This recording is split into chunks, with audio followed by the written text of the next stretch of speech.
Let us begin with the introduction. You are what you do. Evenus, the Roman philosopher, wrote, "Habit, my friend, is practice long pursued, that at last becomes the man or woman, himself or herself."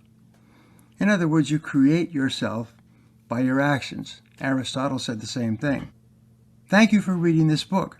In the pages ahead, you're going to learn a proven and practical series of strategies and techniques that you can use to achieve greater success and happiness in every area of your life. I'm going to share with you the so-called secrets of success practiced by most people who ever achieve anything worthwhile in life. When you learn and practice these techniques yourself, you'll never be the same again. The great question. Many years ago, I began asking the question, why are some people more successful than others? This question became the focal point of a lifelong search, taking me to more than 120 countries and through many thousands of books and articles about philosophy, psychology, religion, metaphysics, history, economics, and business, and I spent thousands of hours on each of these subjects. Over time, the answers came to me one by one and gradually crystallized into a clear picture and a simple explanation. You are where you are and what you are because of yourself. Everything you are today or ever will be in the future is up to you. Your life today is the sum total of your choices, decisions, and actions up to this point. You can create your own future by changing your behaviors. You can make new choices and new decisions that are more consistent with the person you want to be and the things you want to accomplish with your life. Just think, everything you are or ever will be is up to you, and the only real limit on what you can be or do and have is the one you place on your own imagination. You can take complete control of your destiny by taking charge of your thoughts, words, and actions from this day, from this moment forward. The power of habit. Perhaps the most important discovery when it comes to the psychology of success is that fully 95% of everything you think, feel, do, and achieve is the result of habit. Beginning in childhood, you have developed a series of conditioned responses that lead you to behave automatically and unthinkingly in almost every situation. To put it simply, successful people have success habits, and unsuccessful people do not, at least not yet. Successful, happy, healthy, and prosperous men and women easily, automatically, and consistently do and say the right things in the right way at the right time. As a result, they accomplish 10 or 20 times more than average people who have not yet learned these habits or practiced these behaviors. The definition of success. People often ask me to define the word success. My favorite definition is this. Success is the ability to live your life the way you want to live it, doing what you most enjoy, surrounded by people you admire and respect. In a larger sense, success is the ability to achieve your dreams, desires, hopes, wishes, and goals in each of the important areas of your life. Although each of us is unique, different from all other human beings who have ever lived, we all have 4 goals or desires in common. On a scale of 1 to 10, with 1 being the lowest and 10 being the highest, you can conduct a quick evaluation of your life by giving yourself a grade in each of these 4 areas. Healthy and fit. The first goal in common to all of us is health. We all want to be healthy and fit, to have high levels of energy, and to live free from pain and illness. Today, with the incredible advances in medical science, the quality of our health and fitness and our lifespan are largely determined by design, not by chance. People with excellent health habits are far healthier, have more energy, and live longer and better than people with poor health habits. We will look at these good habits and how we can develop them later in this book. Excellent relationships. The second goal we all have in common is to enjoy excellent relationships, intimate, personal, or social, with people we love and respect and who love and respect us in turn.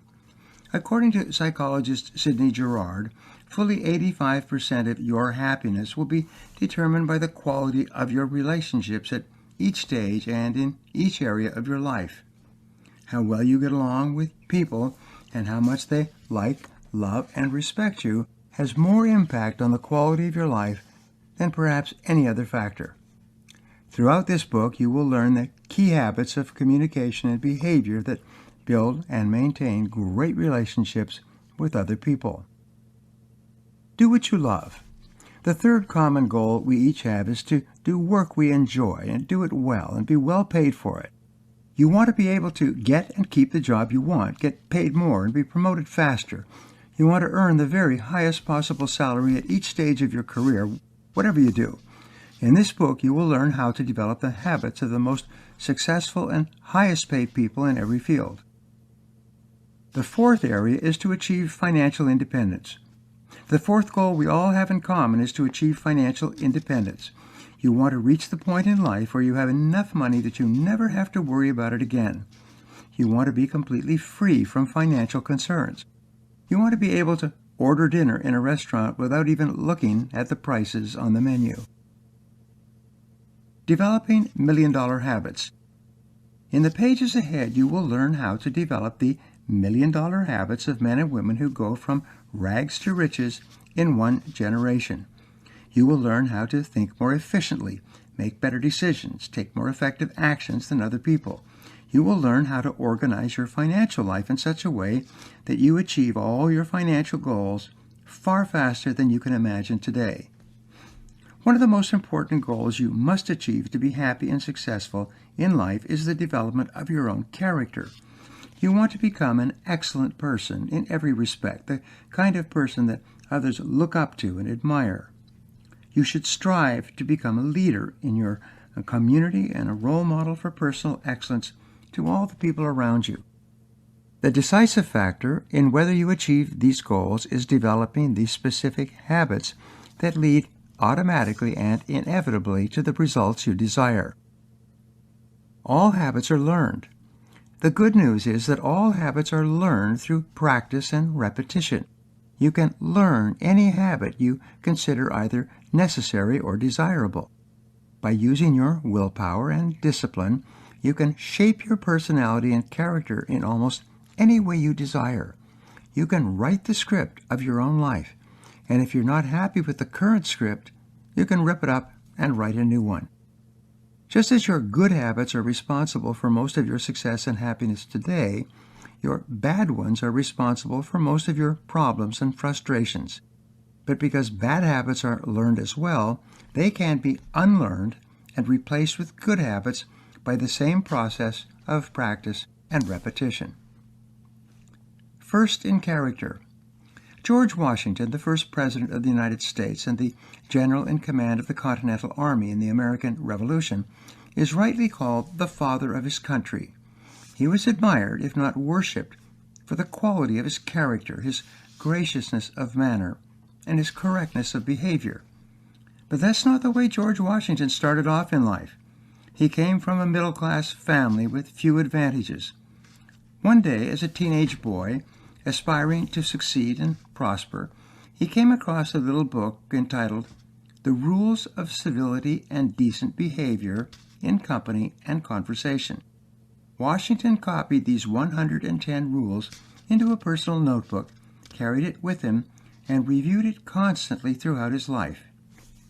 By practicing the rules of civility, he developed the habits of behavior and manners that led to him being considered first in the hearts of his countrymen. By deliberately practicing and repeating the habits that he most desired to make a part of his character, George Washington became, in every respect, a self-made man. He learned the habits he needed to learn to become the kind of man he wanted to become. The first millionaire. During the same period, Benjamin Franklin, who began as a printer's apprentice and went on to become the first self-made millionaire in the American colonies, adapted a similar process of personal development.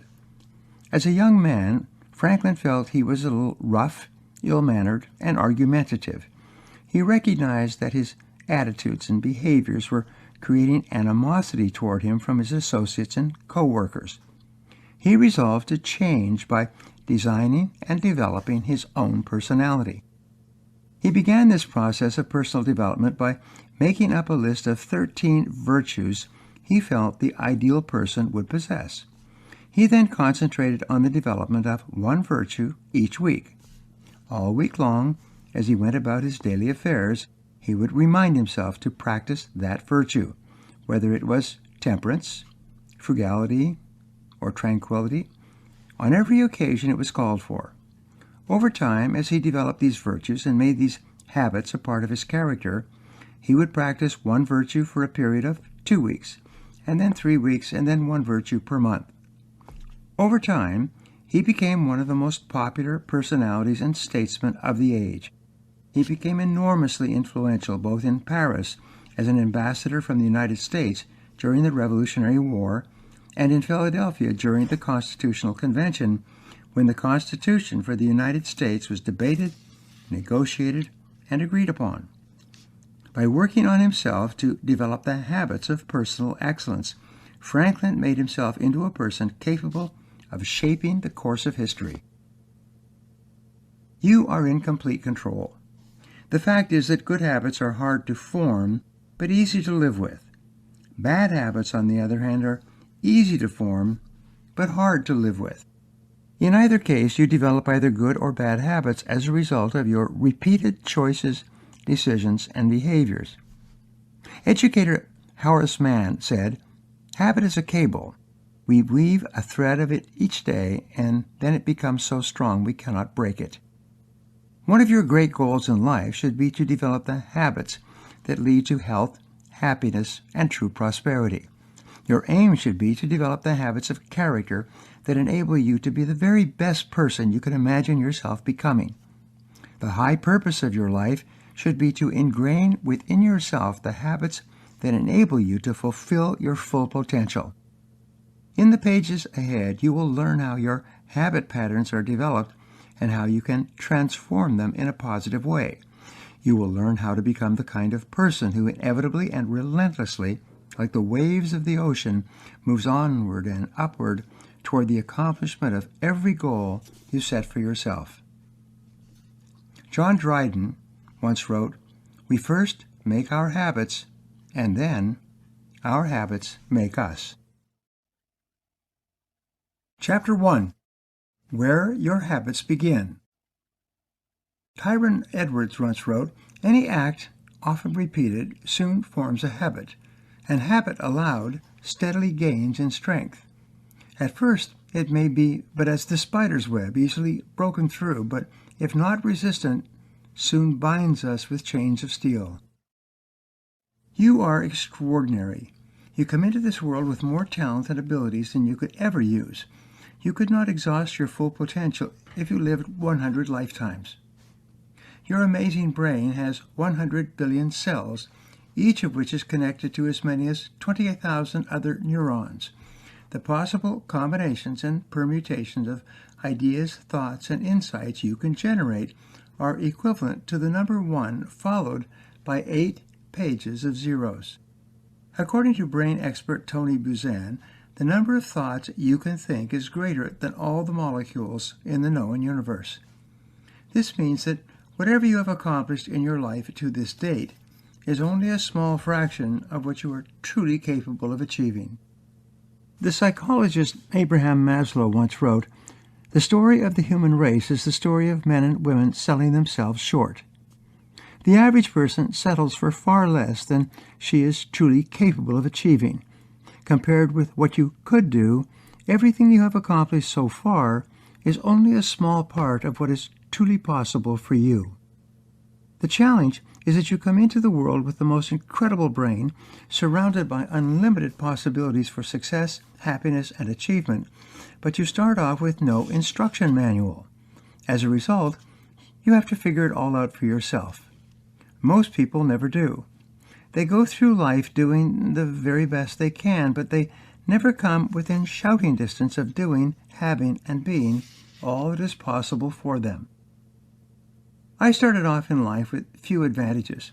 My father was not always employed, and my family never seemed to have any money. I began working and paying for my own clothes and expenses when I was 10 years old, doing odd jobs around the neighborhood. I hoed weeds, delivered newspapers, mowed lawns, and raked leaves.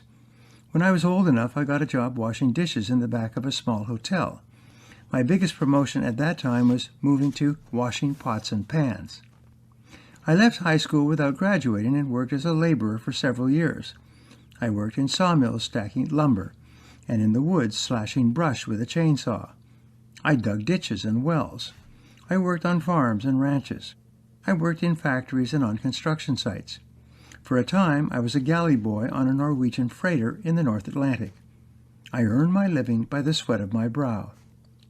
When I could no longer find work as a laborer, I got a job in straight commission sales, cold calling from door to door and office to office. For a long time, I was one sale away from homelessness. If I did not make a sale that day and get my commission immediately, so I could pay for my room at the boarding house, I would have been out on the street. This was not a great way to live. The key to success. Then one day I began asking the question, why are some people more successful than others? Especially, why are some salespeople more successful than others? Looking for an answer to that one question, I did something that changed my life and began the formation of a habit that profoundly affected my future. I went and asked the most successful salesman in my company what he was doing differently from me. And he told me. And I did what he told me to do, and my sales went up. In the Bible it says, "Ask, and ye shall receive." I soon developed the habit of asking everyone in every way possible for the answers I needed to move ahead more rapidly. I began to read books on selling and put into action what I had learned. I listened to audio programs while I walked and eventually as I drove around. I attended every sales seminar I could find. I continually asked other successful salespeople for advice. And I developed the habit of immediately acting on any advice or good idea I received or learned. As a result, and not surprisingly, my sales went up, and eventually I surpassed everyone else in my company. Soon, my company made me a sales manager and asked me to recruit and teach other people the same skills that had enabled me to be so successful. Soon, I was recruiting salespeople with newspaper ads, teaching them the sales methods and techniques I had learned, and sending them out to call on prospects and customers. In no time at all, my students began making sales and moving upward and onward in their own lives. Many of those young salespeople are millionaires today. The iron law of the universe. What I learned from this experience was the great law of cause and effect. This is the foundational principle of Western philosophy and modern thought. It says that for every cause there is an effect. Everything happens for a reason. Nothing happens by accident. This law says that even if you do not know the reason something happens, there is still an explanation for it. Here is one of the most important principles of success. If you do what other successful people, you will eventually get the same results that they do. And if you don't, you won't. Nature is neutral. Nature does not favor one person over another. The Bible says, God sendeth rain to fall on the just and on the unjust. When you do the things that other successful people do, over and over again, you will eventually get the same results. It's not a matter of luck or chance or accident. It's a matter of law. This was an extraordinary idea for me. Even today, I am awed by the immensity and power of this simple principle. If you want to be happy, healthy, prosperous, popular, positive, and confident, just find out how other people who are enjoying these benefits got that way and do the same things they do. Think the same thoughts, feel the same feelings, take the same actions, and as sure as 2 + 2 makes 4, you will eventually get the same results. It's no miracle. You can learn anything. Over the years, I've worked in a variety of businesses and industries. I've traveled in 120 countries, learned different languages, and developed various skills. In my 30s, I completed high school and got a business degree from a leading university. In every job and in every situation, I started off by asking, what are the rules or principles for success in this area? I then read books, attended courses, and asked everyone I could find for their insights and ideas. When I became a sales manager, I read every book and article I could find on sales management and applied the ideas and principles I learned to building and directing a successful sales force.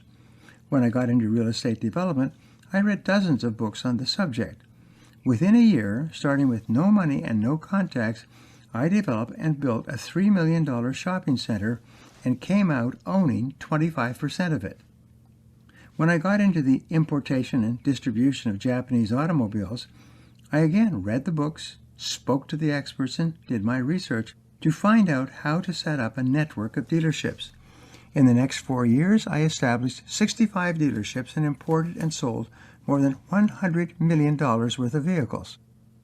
Over the past 35 years in my work with more than 1,000 large corporations, my entire focus has been on discovering the reasons for sales, revenue, and profits in each business or industry, and then determining how those principles could be best used to achieve the results of the most successful companies.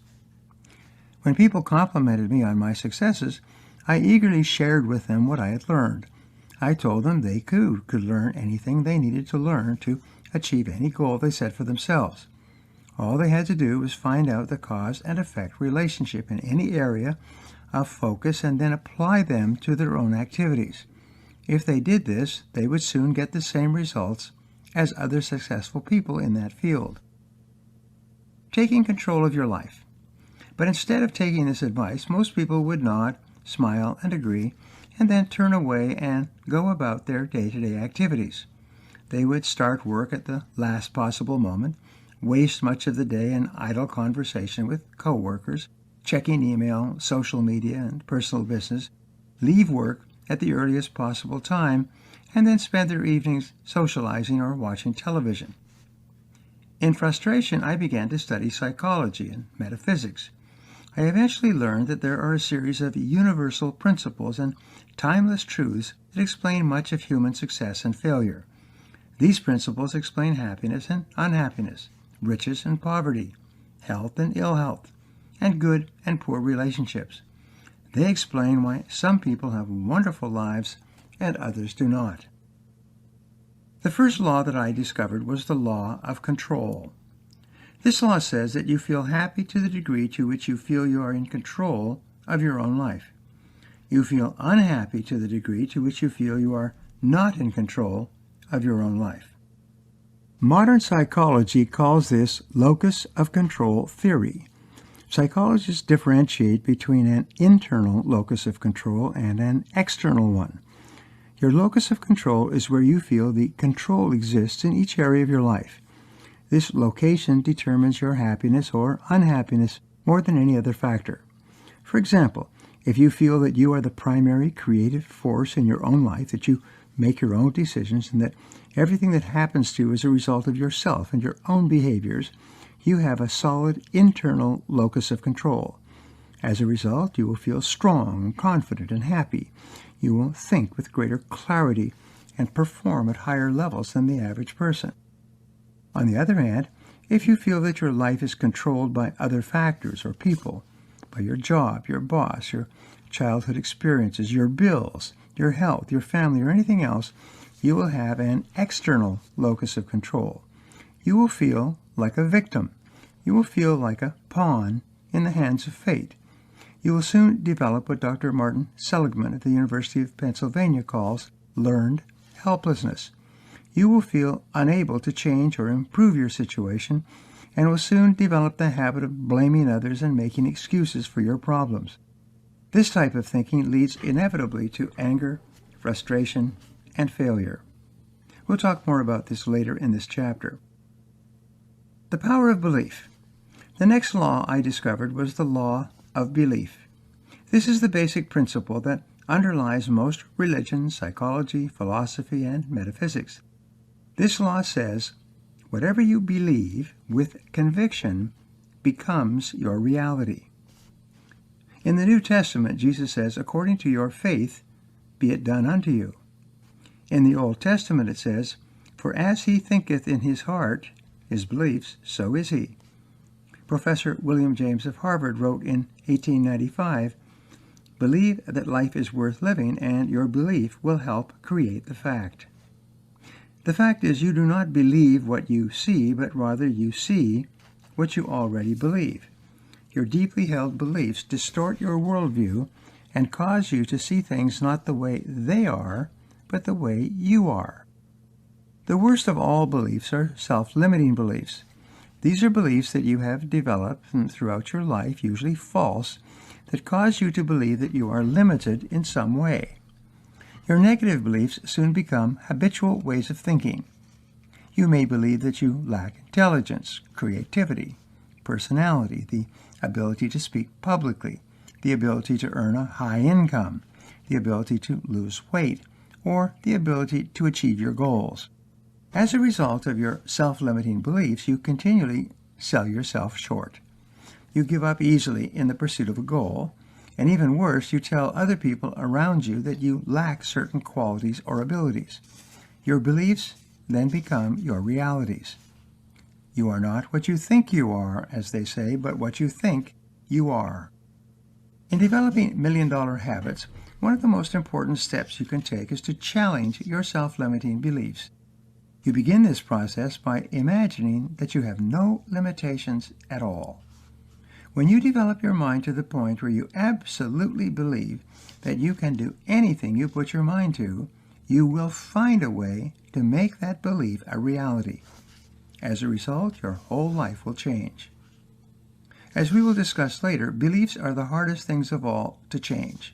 But there's good news. All beliefs are learned, and anything that has been learned can be unlearned. You can develop the beliefs of courage, confidence, and unstoppable persistence that you need for great success by reprogramming your subconscious mind in a specific way. Your self-fulfilling prophecies. The next law I discovered was the law of expectations. This law says that whatever you expect with confidence becomes your own self-fulfilling prophecy. In other words, you do not necessarily get what you want, but rather what you expect. If you confidently expect something to happen, this expectation has a powerful effect on your attitude and your personality. The more confident your expectations, the more likely it is that you will do and say the things that are consistent with what you expect to happen. As a result, you will dramatically increase the probabilities that you will achieve exactly what you are hoping for. One of the wonderful things about expectations is that you can manufacture your own. You can get up each morning and say, I believe something wonderful is going to happen to me today. As you repeat this throughout the day, you create a force field of positive energy that surrounds you and affects the people with whom you come in contact. In some remarkable way, a series of wonderful things, both large and small, will happen to you throughout the day. Successful people expect in advance to be successful. Happy people expect to be happy. Popular people expect to be liked by others. They develop the habit of expecting that something good will happen in every situation. They expect to benefit from every occurrence, even temporary setbacks and failures. They expect the best of other people and always assume the best of intentions, and they are seldom disappointed. The flip side of positive expectations are the negative expectations many people have. Unhappy people expect to fail more often than they succeed. They expect that other people will hurt or disappoint them. They expect their ventures to do poorly. Instead of expecting the best, they expect the worst, and because this law is neutral, they are seldom disappointed. The flip side of positive expectations are the negative expectations that many people have. Unhappy people expect to fail more often than they succeed. They expect that other people will hurt or disappoint them. They expect their ventures to do poorly. Instead of expecting the best, they expect the worst, and because this law is neutral as well, they are seldom disappointed. One of the most important things you can do to ensure a happy, healthy, and prosperous life is to expect the very best from every person or situation, no matter how it may look at the moment. Develop the habit of positive expectations. You will be amazed at the effect this has on you and on the people around you. You are a living magnet.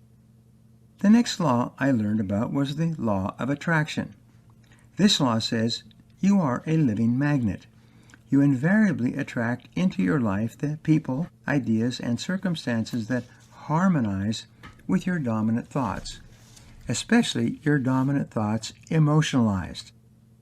This law has been written about and taught for 5,000 years. It is one of the most important principles in explaining success and failure.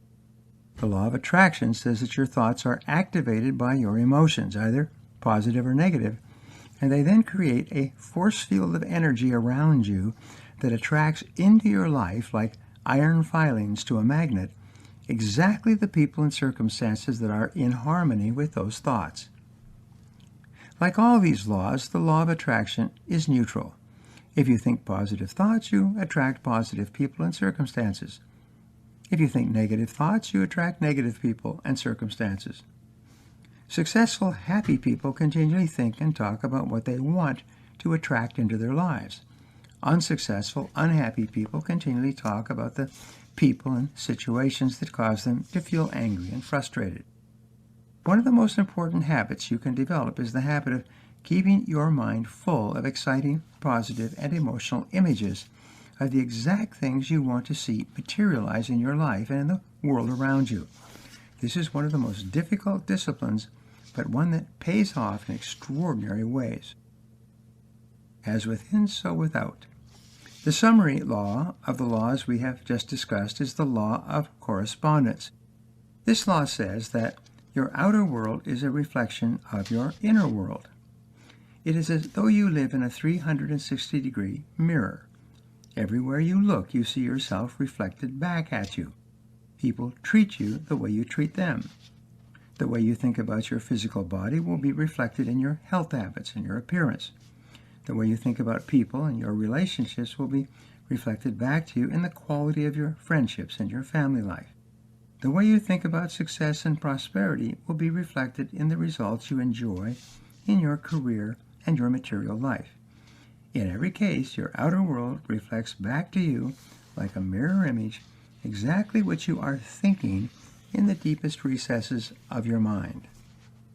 When you put the laws of cause and effect, control, belief, expectations, attraction, and correspondence together, you arrive at the great universal principles that explains your life and everything that happens to you. Here it is. You become what you think about most of the time. Just think. You become what you think about most of the time. What you think about, you bring about. You always move in the direction of your dominant thoughts. Everything in your outer world is controlled and determined by what you are thinking in your inner world. The good news is that there is only one thing in the universe over which you have complete control, and that is the content of your conscious mind. Only you can decide what you think about most of the time. And fortunately, this is all the control that you need to shape your life and determine your future. By taking complete control of your conscious thoughts, you can control the direction of your life. By taking control, you will feel happy, powerful, confident, and free. You will become unstoppable. So here's some action exercises. Look at your field today. Identify the 3 most important reasons some people are more successful than others. Take complete responsibility for your life and everything that happens to you. Refuse to make excuses or blame anyone for anything. Identify the self-limiting beliefs that might be holding you back. What if they weren't true at all? Expect the best of yourself and others. What would you do differently if you are absolutely guaranteed of success? Who have you attracted into your life with your dominant thoughts and emotions? How could you change this? Identify the changes you want to see in your life. What do you need to change in your inner world if you want to see these changes in your outer world. Determine the 3 most important habits of thought about yourself and others that you could develop to be happier and more successful in the future. Robert Collier once wrote, "You can do anything you think you can. This knowledge is literally the gift of the gods, for through it you can solve every human problem. It should make of you an incurable optimist. It is the open door to welfare." Chapter 2. The Master Program of Success. Henry Ford once said, "The whole secret of a successful life is to find out what is one's destiny to do and then do it." The great question for success is this: what do you think about most of the time? Why is it that some people think positive, constructive, and success-oriented thoughts, while others think negative, pessimistic thoughts that lead inevitably to underachievement and failure? Many successful people over the years have been asked, "What do you think about most of the time?" Their answers are simple and consistent, and yet so profound that they can be life-changing. In short, most of the time, successful people think about what they want and how to get it. Unsuccessful people, on the other hand, most of the time think and talk about what they don't want and who is to blame for their problems and difficulties. As a result, they attract more and more of what they don't want and what makes them unhappy in their lives. The laws themselves are neutral. Whatever you think and talk about most of the time eventually comes into your life. For more than 100 years, psychologists have worked to understand and explain the functioning of the human mind, starting with Sigmund Freud and continuing through Alfred Adler, Carl Jung, Abraham Maslow, William Glasser, Erich Fromm, and B.F. Skinner. To the present day, psychologists have sought the reasons for happiness and unhappiness, success and failure, achievement and underachievement. They have all concluded, in one way or another, that how your mind is programmed in early childhood plays a decisive role in almost everything you think, feel, and accomplish as an adult. Your master program. I have personally read hundreds of books and thousands of articles on psychology and the functioning of the human mind. Perhaps the most significant discovery for me was learning about the role of the self-concept in human performance and behavior. Margaret Mead, the anthropologist, called the idea of the self-concept the most important breakthrough in the understanding of human potential in the 20th century. Your self-concept is your master program of your subconscious computer. It acts as your mental operating system. Every thought, feeling, emotion, experience, and decision you have ever had is permanently recorded on this mental hard drive. Once recorded, these impressions then influence the way you think, feel, and behave from that point forward. Your self-concept precedes and predicts your levels of effectiveness in every area of your life. You always act on the outside in a manner consistent with the way you feel and think about yourself on the inside. Your self-concept explains why the mental laws have such an inordinate effect on your personality. The role of the mini-self-concept. Once your self-concept in a particular area is formed, you always act in a manner consistent with it. You may have extraordinary ability in a particular area, but if your self-concept is poor in that area, you will always perform below your true potential. It turns out that you have a mini self-concept for every area of your life that you consider important. For example, you have a self-concept for how creative you are. You have a self-concept for how well you speak in public, for your memory, for your ability to learn new subjects. You have a self-concept for how popular you are and how well you get along with other people. You have a self-concept for what kind of spouse or partner you are and how desirable or attractive you are to members of the opposite sex. You have a self-concept for what kind of parent you are. You have a self-concept for how well you perform in each sport or physical activity. You have a self-concept for how organized or disorganized you are, how well you manage your time, how productive you are, and how much you get done in an average day. You have a self-concept for your ability to read, write, and do mathematics. In your business and career, in the context of million-dollar habits, you have a self-concept for every aspect of your financial life. You have a self-concept for how much you earn and how hard you have to work to earn that amount of money. You have a self-concept for how rapidly you are promoted and how much your earnings increase month by month and year by year. You have a self-concept for how much you earn on an annual basis and for how much you will be earning in the future. You have a self-concept for how well you save, invest, spend, and accumulate money. You have a self-concept of your personal financial net worth and how much you can acquire in the months and years of your life. Every aspect of your financial life on the outside is determined by your self-concept on the inside relative to your way of dealing with money. Your comfort zone. Whatever your self-concept, your habit of thinking about money or any other area of performance, very soon becomes your comfort zone. Your comfort zone then becomes your greatest single obstacle to improve performance. Once you get into a comfort zone in any area, you will struggle unconsciously to remain in that comfort zone, even though it may be vastly below what you are truly capable of achieving in that area. For example, with regard to money, if your comfort zone is earning $50,000 per year, that is how much you will earn. No matter what happens in the world around you, recessions, depressions, booms, busts, you will eventually stabilize at an earning level of $50,000 per year. You will use all your talents and abilities to get into and maintain that financial comfort zone. If you are accustomed to earning $100,000 per year, and you lose your job or move across the country and start over, within a few months you will be earning $100,000 per year. Once your self-concept income level is permanently programmed into your mental hard drive, your subconscious and superconscious mind will always find a way to achieve that level of income, no matter what happens around you. The key to achieving your full potential, increasing your income to vastly higher levels than it is today, and enjoying the very best that is possible for you in every area of life, is for you to raise your self-concept in that area.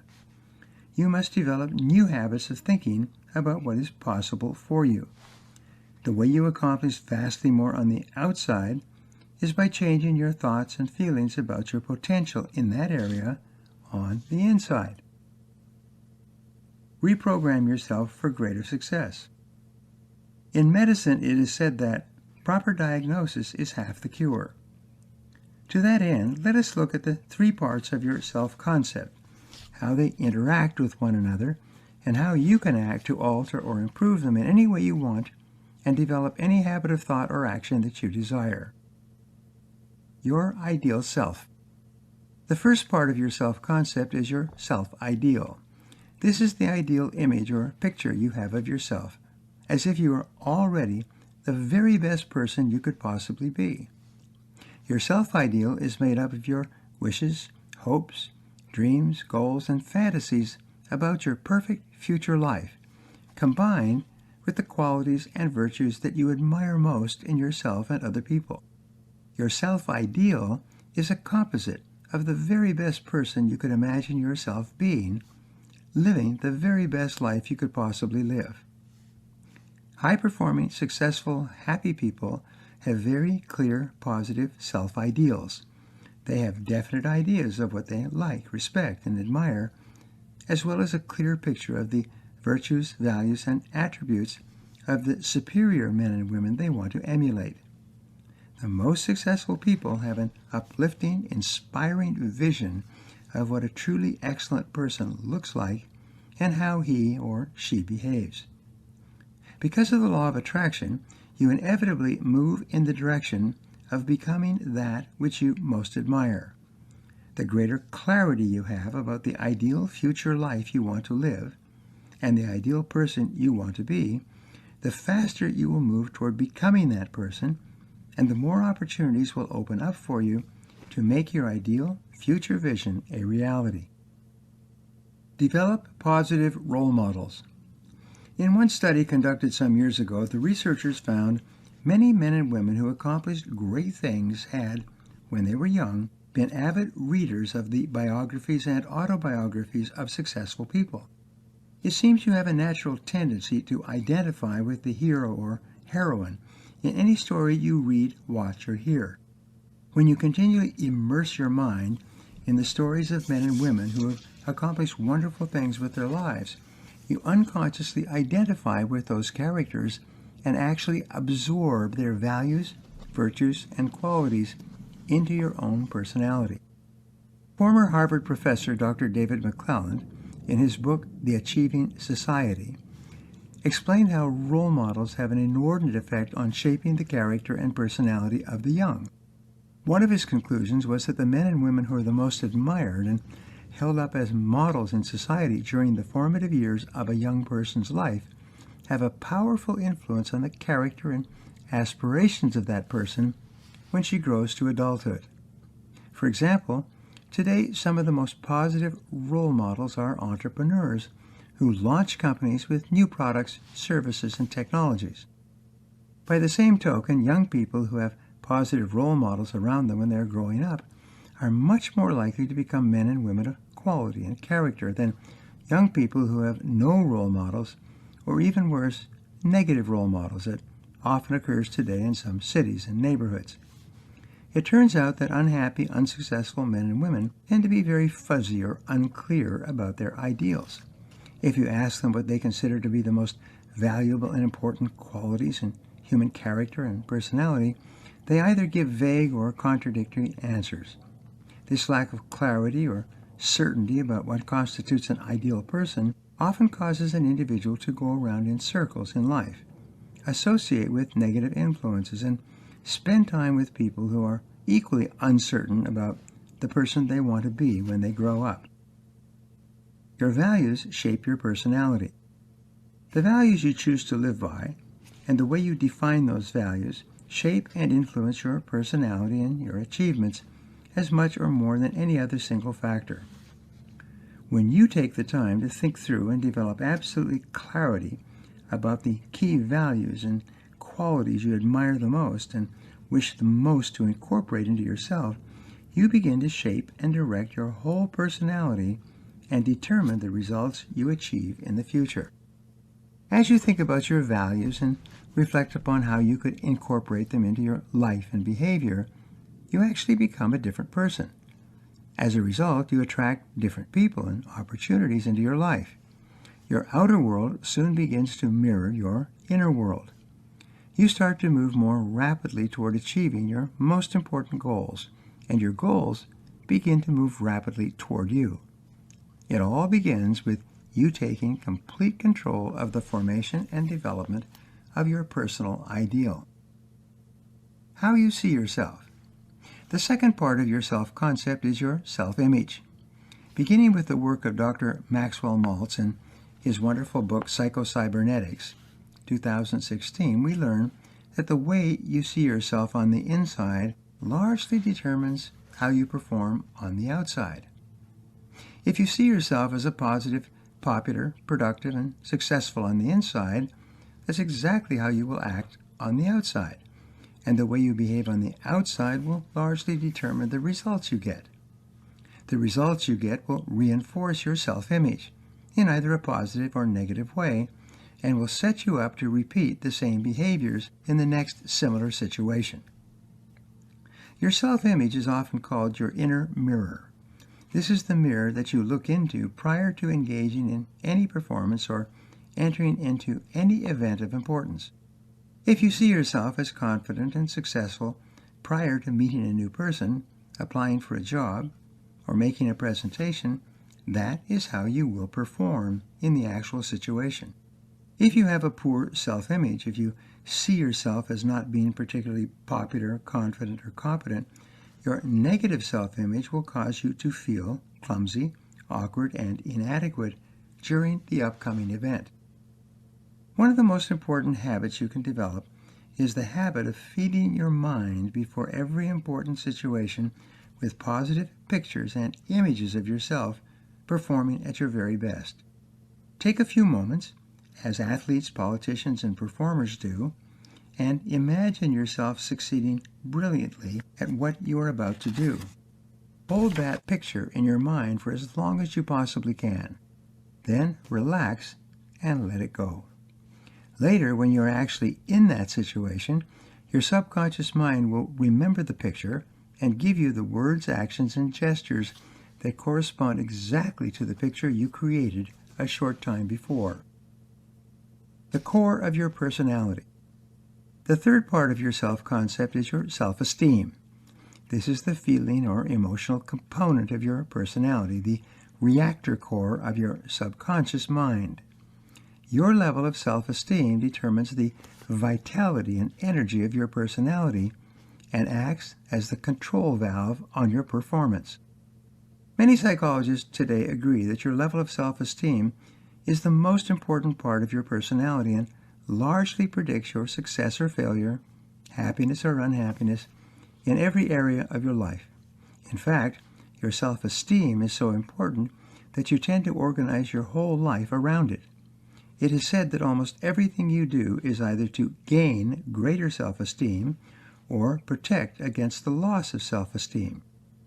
The rule with regard to your self-esteem is that everything counts. Everything that happens to you and around you affects your self-esteem in some way. Everything either increases or lowers your self-esteem. Everything that happens to you either supports or threatens your self-esteem. You are like the proverbial long-tailed cat in a room full of rocking chairs. Every word or gesture of other people toward you affects your self-esteem in some way. The preservation and development of your self-esteem thus becomes the key to high performance, happiness, and great success. Comparing your behavior with your ideal. Your self-esteem is affected by many factors. One of the most important is the distance between your self-image, the way you see yourself in the moment, and your self-ideal, the way you would ideally like to be sometime in the future. When you feel that your current performance and behavior are consistent with the best person you can possibly be, your self-esteem goes up. You feel happier and more exhilarated. You have more energy and enthusiasm. You are more positive and personable with others. On the other hand, whenever your current performance or behavior seems to be inconsistent or distant from the person you would like most to be, your self-esteem goes down. You feel anxious and unhappy. You feel self-conscious and embarrassed. You feel frustrated and angry. The good news is that the greater clarity you have regarding your self-ideal, the person you would most like to be, the easier it is for you to tailor your performance and behavior to be consistent with the kind of person you most admire. And every time you do or say something you feel is more consistent with your self-ideal, your self-esteem goes up. You feel happier and more confident. You feel more positive and powerful. You feel capable of doing more and better things in that area and in other areas of your life. The best definition of self-esteem. The very best definition of self-esteem is how much you like yourself. What we have found is that the more you like yourself, the better you do. And the better you do, the more you like yourself. Each time you perform well in any area, your self-esteem goes up. You like yourself more, and you perform even better in that area and in other areas as well. The most powerful words you can use to take control of your personality and build your self-esteem are the words, I like myself. The more you repeat the words, I like myself, I like myself, I like myself to yourself, the happier and more confident you will feel and the better you will perform in whatever you are doing. When I first learned this powerful affirmation many years ago, my self-esteem was quite low. I had a poor self-image. I had a vague self-ideal. I was plagued by fears and doubts and tended to compare myself negatively with other people. To counter those feelings, I began to repeat the words, I like myself, 10 times, 20 times, even 50 times a day. It had a remarkable impact on my personality. Perhaps the most powerful words in your vocabulary are the ones that you say to yourself and believe. Most psychologists say that fully 95% of your emotions are determined by the words that are running through your mind at any given time. And your mind is very much like a vacuum. It does not remain empty for very long. If you do not intentionally fill your mind with positive, constructive words, it will fill itself up with your fears, worries, and concerns. To put it another way, if you do not deliberately plant flowers in the garden of your mind, weeds will grow automatically, with no encouragement or support. Positive self-talk shapes your personality. One of the most important habits you can develop is the habit of talking to yourself positively most of the time. And the most positive words you can use throughout the day, especially prior to any important or significant event, are the words, "I like myself." You cannot say these words to yourself without feeling happier, especially if you repeat them emotionally and emphatically. Every time you say, "I like myself," your self-esteem goes up. As your self-esteem increases, you feel more positive and optimistic. You become more eager to set bigger goals and face greater challenges. The more you like yourself, the greater courage and confidence you have. The more you like yourself, the less your fears and doubts get in your way or interfere with your success. And you get all the benefits of self-esteem enhancement just by continually repeating, "I like myself," over and over again. Supercharge your personality. The higher your self-esteem, the faster and easier it is for you to develop the million-dollar habits that enable you to accomplish extraordinary things. Since everything you do on the outside is controlled by your subconscious mind, your current programming, as you change your self-concept, you change your reality. Your self-concept is the seat of the laws of belief, expectation, attraction, and correspondence. It determines what you think about most of the time. It contains the root of learned helplessness and represents your comfort zone. Your main goal is to take complete control over the evolution and development of your self-concept and shape your personality and character into an extraordinary person who can accomplish remarkable things. Take the time to become absolutely clear about the virtues, values, qualities, and attributes that you most admire and aspire to make a part of your personality. Prior to every event of importance, create a clear mental picture of yourself performing at your very best, consistent with the highest values and qualities that you have or desire to have. Especially, continually repeat the magic words, "I like myself," over and over until they are accepted by your subconscious mind and become a permanent part of your personality. The more you respect yourself and consider yourself to be a worthwhile and valuable person, the faster you will develop every other habit, quality, and attribute that you need to fulfill your full potential. The foundation of your personality. At this point, many people ask, where does your self-concept come from? How does it begin? How does it develop? What are the major influences that shape your self-concept, and how can you change your self-concept once it has developed? These are vital questions, and there are definite answers for them. Most psychologists believe that each child is born with no self-concept at all. Every thought, feeling, idea, opinion, belief, or conviction you have as an adult has been learned, starting in early infancy. You have been taught to believe the things you believe by the people and influences around you over the course of your lifetime, especially when you were a child. It is true that each child is born with certain personality characteristics and propensities and talents and leanings and other unique attributes and qualities. Some psychologists say that fully 60% of personality characteristics such as courage, extroversion, musical interests, sensitivity, athletic ability, and so on are inborn and innate. This is why children born into the same family with the same parents and similar upbringing often turn out totally different from each other. But how a person thinks and feels about themselves relative to their ability and potential is learned from early infancy. Your two natural qualities. When you are born, you come into the world with two natural qualities. First, you are completely unafraid. You are totally fearless. You have no reason to be afraid because you've had no experiences to make you afraid. The second natural quality is that you are completely spontaneous. You laugh, cry, pee, poop, sleep, and express yourself with no thought or concern about whether anybody approves or disapproves. These are your qualities in a state of nature.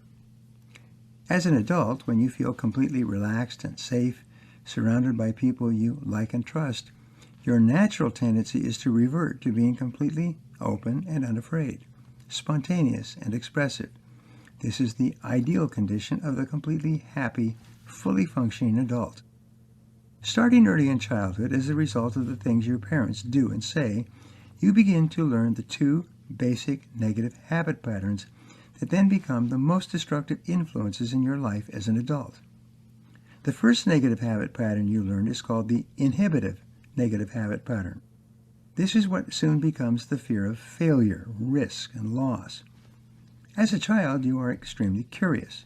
Your natural urge is to explore your environment. You eagerly reach out to touch, taste, and experiment with everything around you. But often your parents react or even overreact to this behavior by discouraging you as much as possible. They say, "No, get away from that. Don't touch that. Leave that alone." Many parents reinforce their words with spankings and other punishment. Children need love like roses need rain. Love is as important to the developing child as is food or oxygen. Any interruption of the flow of unconditional love to the child causes the child to feel nervous and frightened. Some psychologists say virtually all adult problems are rooted in the experience of love withheld in early childhood. When your parents become angry with you as a result of your natural desire and drive to explore your world and your environment, you have no way of understanding that this is because they fear for your safety.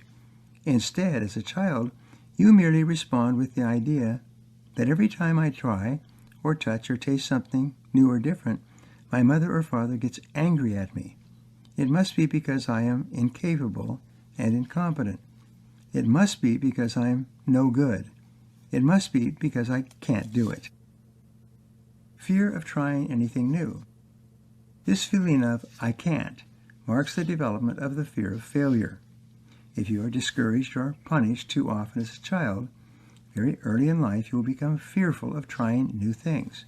This fear will then carry over into later childhood, adolescence, and adult life.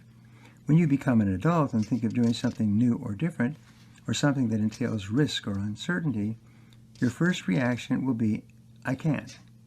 As soon as you say the words "I can't" to yourself, you will begin immediately to think of all the reasons why such a thing is not possible for you. You will think and talk in terms of failure rather than success. You will think of the uncertainties and all the possible problems that may occur. Before you even try something new, you will talk yourself out of it. Napoleon Hill, author of Think and Grow Rich, once asked an audience, "What is the average number of times that a person tries to achieve a new goal before they give up?" After several guesses from the audience, he gave the answer, less than one. His point was that most people give up before they even try once. Even though they want to improve their lives, and increase their incomes, and accomplish more than they do today, as soon as the new goal pops into their mind, most people automatically respond with the words, "I can't do it." And then they begin thinking of all the reasons why it's not possible for them. The most important habit you can develop for great happiness and success is the habit of repeating to yourself and believing the words, "I can do anything I put my mind to. I can do it. I can do it. I can do it." The most powerful words you can repeat over and over to neutralize and overcome the fear of failure are "I can do it. I can do it," on every occasion. The kindest words a parent can tell his or her child, in addition to "I love you," are the words "You can do anything you set your mind to." It's amazing how many people's lives have been dramatically affected by the influence of a single person, a parent, relative, or friend, who simply told them again and again, "You can do it." What others might say. The second negative habit pattern we learn is the compulsive negative habit pattern. This manifests itself in the fear of rejection or criticism. We're all sensitive to the opinions of others, especially to the responses and reactions of our parents toward us when we are growing up.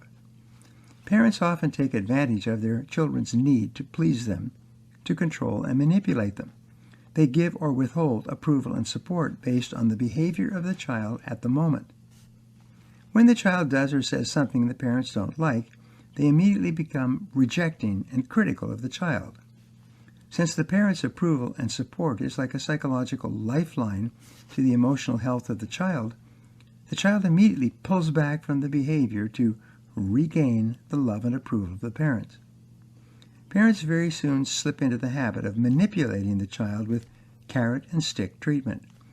They alternate with approval and disapproval, with compliments and criticism, to control and manipulate the child's behavior. As a child, you are too young to understand what is going on. You know only one thing. The love and approval of your parents is indispensable to your well-being. It's the key to your emotional health. You therefore learn that if I want to get along, I have to go along. At an early age, you begin to conform your behaviors to earn the approval and avoid the disapproval of your parents. The approval of others. As you grow older, you become increasingly sensitive to the approval or disapproval of others, starting with members of your family and then progressing to your friends and associates. The child does not know why the parent is behaving this way. The child simply concludes, every time I do something that mommy or daddy disapproves of, they stop loving me. Therefore, whatever it is, I have to do what makes them happy. I have to do what pleases them. I have to do what they want if I want to be safe. These fears are often manifested in the words, I have to. I have to. As an adult, the child who is subjected to disapproval and destructive criticism becomes hypersensitive to the attitudes and opinions of others. They are continually saying, I have to do this, or I have to do that. When the fear of rejection becomes extreme, an individual becomes so sensitive to the opinions of others that he or she cannot make a decision until absolutely convinced that everyone affected will approve and support the choice. Teenagers especially become extremely sensitive to whether they are liked or disliked by their peers. Instead of being fearless and spontaneous, completely open, honest, and expressive, they begin to shape their behaviors to conform with whatever they feel their peers will approve of at the moment. Like a deer in the headlights. The worst situation of all, which is quite common, is the combined feeling of, I have to, but I can't. People feel that they must do something to win the approval of an important person, but simultaneously they're afraid of trying anything new or different and become extremely sensitive to the reaction and comments of anyone around them. The root cause of negative habit patterns can almost always be traced back to destructive criticism in early childhood. Often, destructive criticism is accompanied by physical punishment. In either or both cases, the child very quickly loses his or her natural spontaneity and becomes fearful and hypersensitive to others. All the other fears that hold people back, the fears of loss, poverty, embarrassment, ridicule, ill health, the loss of love, public speaking, taking a chance, starting or trying something new or different, are rooted in the fears of failure and rejection that begin in early childhood. The antidote to all your fears. One of the greatest discoveries in the development of the peak performance personality is that your fears and your level of self-esteem have an inverse or opposite relationship to each other. In other words, the more you like yourself, the less you fear failure and rejection. The higher your levels of self-esteem, the lower are the fears and doubts that hold you back. The more you value yourself, the more willing you are to take risks and endure the inevitable setbacks, obstacles, and temporary failures that will occur. The more you like yourself, the less concerned you are with the approval or disapproval of other people. You go your own way. As we said earlier, the very fastest way to build your self-esteem and self-confidence and to neutralize the fears that may be holding you back is to repeat continually the words, I like myself. Whenever you feel doubtful or uneasy, begin repeating these words to yourself. I like myself. I like myself. I like myself. The most important million-dollar habit you can develop is the habit of deliberately building your own self-esteem and self-confidence on a daily basis. The more you feed your mind with positive words, pictures, and thoughts, the more confident, optimistic, and unafraid you become. The more you like yourself, the better you do at anything you attempt. The more you like yourself, the less you fear failure and rejection. The more you like yourself, the less you worry about short-term setbacks and obstacles. The more you like yourself, the greater courage and resilience you will have to face the inevitable ups and downs of life. And the more you like yourself, the more you will persist until you succeed. Self-esteem is everything. Fulfill your complete potential. There are 4 more mental laws you need to know and work with to fulfill your complete potential. The first of these is the law of habit. This law says that whatever you do repeatedly eventually becomes a new habit. In its simplest terms, this means that you can develop any habit of thought or action you desire if you just repeat it often enough and long enough. We will talk about new habit formation and development in Chapter 3. The second law you must know and use is the law of emotion. This law says every action that you take is stimulated by an emotion of some kind, either positive or negative. You can think of emotions the way you would think of a campfire. For the campfire to continue burning, you must continually put wood on the fire. If you stop putting wood on the fire, it will eventually go out.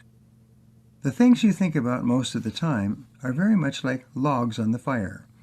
If you think about what you want and how to get it most of the time, more and more of your mental abilities will be focused on achieving the goals you have set for yourself.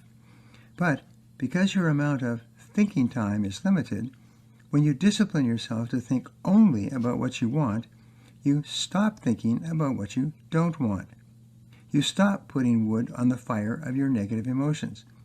As a result, the fire goes out. You begin to eliminate the doubts and fears that hold most people back. Concentrate on what you want. This brings us to the law of concentration. This law says, whatever you dwell upon grows and expands in your life. In other words, whatever you think about most of the time increases. More and more of your emotions and mental energies become focused and concentrated on what you are dwelling upon. The more you think about your goals and how to accomplish them, the faster you will move toward them. You will focus more and more of your emotional energy on them, and you will have less energy available for the problems, worries, and concerns that preoccupy most people. The final law in this chapter is the law of subconscious activity. This law says that your subconscious mind accepts any thought, plan, or goal created by the conscious mind and then organizes your thoughts and behaviors to bring that goal into reality. Whatever thoughts or goals you repeat over and over in your conscious mind are eventually accepted by your subconscious mind. Your subconscious mind then goes to work 24 hours a day to coordinate your thoughts, words, and actions to bring those goals into your life. One thought at a time.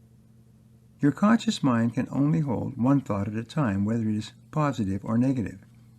You may be capable of thinking hundreds of thoughts in a row, but you can think of only one thought at a time, and you are always free to choose that thought. An essential success habit is the habit of keeping your mind focused clearly on the goals you want to achieve and the actions you must take to achieve them. When you make a habit of thinking and talking most of the time about where you are going and how to get there, you take complete control of the development of your self-concept and your personality. You step on the accelerator of your own potential.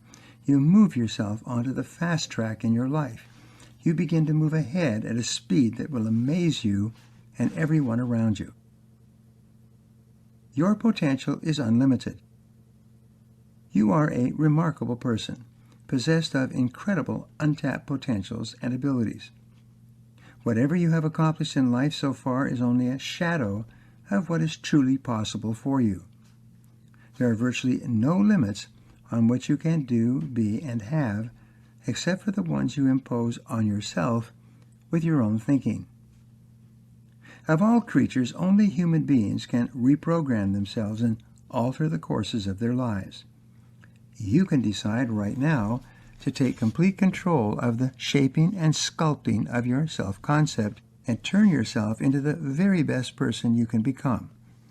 By releasing your subconscious brakes, your fears of failure and rejection, and by building your self-esteem and self-confidence through positive self-talk, you can unlock your potential and accomplish any goal you can set for yourself. By taking complete control of the development of your self-concept, you lay the foundation for the million-dollar habits that will enable you to accomplish more in the next couple of years than the average person accomplishes in a lifetime. Orson Swett Marden wrote, "Man becomes a slave to his constantly repeated acts. What he at first chooses, at last compels." So here's some action exercises for you. Identify the primary causes for the effects in your life. Why are you where you are today, and what could you do differently to get different results in the future? This is a great question. On a scale of 1 to 10, how much do you feel that you are in control of your own life? What could you do to increase your feelings of control? What do you think about most of the time? What should you focus and concentrate on to improve your life? What are the 3 values, qualities, and attributes of other people that you most admire? What actions could you take to incorporate those values into your personality? How much do you like yourself on a scale of 1 to 10? What are the experiences that give you your greatest feelings of self-esteem, and how could you create more of them? What are your greatest fears? How would you behave differently if you had no fears at all?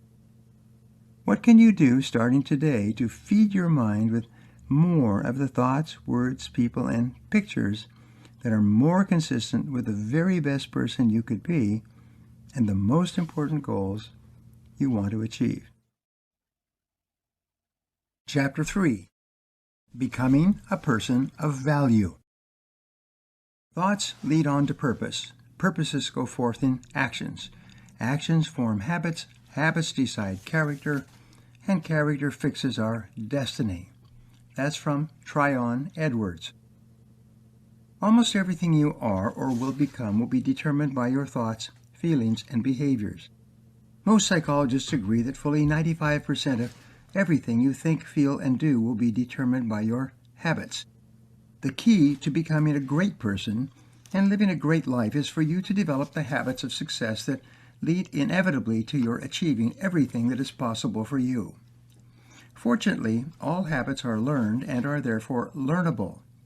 If you have bad habits or you have not yet developed the habits you need to help you reach your full potential, you can develop these good habits through a systematic process of practice and repetition. Good habits are hard to learn, but easy to live with. Bad habits, on the other hand, are easy to learn, but hard to live with. In either case, once you have developed a habit, it becomes automatic and easy. Like breathing in and breathing out, you find it easier and easier to engage in thoughts, feelings, and behaviors that are consistent with the person you want to be and the goals you want to achieve. Where habits are born. A habit has been defined as a conditioned response to stimuli. This means that something happens to you or within you and you react automatically. But where do these habits originate? A habit develops as the result of your responding in a particular way to a particular stimulus, often starting early in life. It is very much like driving and coming to a fork in the road. Whichever direction you go, good or bad, largely determines where you end up. Fortunately, you are born with no habits at all. You have acquired them all since infancy. Different habits take different time periods to develop, whether they are ones you desire or ones you want to break. Fortunately, there is a proven system you can use to accelerate the process of new habit pattern development. Behavioral psychologists refer to operant conditioning to describe how people learn certain automatic behaviors. They sometimes refer to the SBC model of new habit formation. These three letters stand for stimulus, behavior, and consequences. First, something happens in your life that stimulates a thought or feeling. Second, in response, you behave a particular way. Third, as a result, you experience a certain consequence. If you repeat this process often enough, you develop a new habit. The Pavlovian response. In experiments conducted by Russian scientist Ivan Pavlov with dogs, some of the first major experiments on the role of classical conditioning, a hungry dog was given a piece of meat while a bell was rung at the same time. This process was repeated several times over several days. Each time the dog received the meat, the dog would salivate in anticipation of the food, and the bell would ring. After repeating this stimulus-response action several times, the dog would salivate automatically upon hearing the bell, even when no meat was present. In the same way, you can develop conditioned responses to people and situations as the result of previous experiences, either positive or negative. For example, if there is someone in your life you love and care about, the thought of that person or the sound of that person's voice on the phone will immediately cause you to smile and feel happy. Conversely, if there is a person in your life, usually from your past, who has hurt you and made you angry or unhappy, the very thought of that person or even the person's name will immediately trigger feelings of anger or sadness. Many people become trapped by memories of unhappy experiences, which have become habitual responses and are often unable to let them go. As simple as ABC. Another model of habit pattern development is called the ABC model. These three letters stand for antecedent, behavior, and consequences. What psychologists have discovered is that the antecedents, what has happened in the past, stimulate only 15% of your behaviors. Fully 85% of your behaviors are motivated by what you expect to happen in the future, the anticipated consequences. For example, if you are preparing to give a presentation or apply for a job, 85% of your motivation will be determined by what you expect to happen if you are successful. Only 15% of your motivation will be decided by what you have done in the past in similar circumstances. Expectations theory. There's a large block of work in psychology called expectancy theory. This work maintains that people are motivated to act in a particular way by what they expect to happen more than by any other factor or influence. In other words, you do the things you do because of the consequences you feel you will experience as a result. Expectations theory explains small things like what you do and say in a social situation, and large matters such as capital movements in the international financial markets. As we discussed in Chapter 1, you can manufacture your own expectations. You can develop the habit of expecting good things to happen, no matter how they may appear at the moment. Your expectations then influence your attitudes and the way you treat other people. Your attitudes, expectations, and behaviors will then have an inordinate influence on the way things actually work out. In effect, you can control much of your own future by expecting things to happen in a positive way. Unfortunately, negative expectations also become self-fulfilling prophecies.